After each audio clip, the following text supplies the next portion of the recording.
श्री महाकाली महालक्ष्मी महासरस्वती त्रिगुणात्मिकाये ज्योतिस्वरूपिण्ये चण्डिकादिभ्ये ध्यानपुष्पाञ्जलिं समर्पयामः। नमस्कारं नमो नमः। ओम विद्युवाज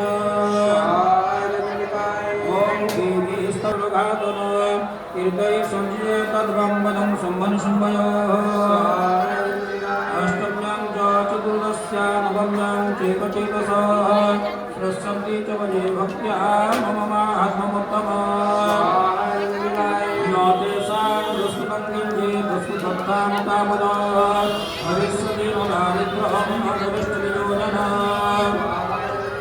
शत्रुतो न भयं तस्य दर्शितो भावनागतो न शस्त्रानुलतो योगः पुनाति सम्भविष्यति तस्मान्मयि कर्महात्म्यं परिवर्तयति।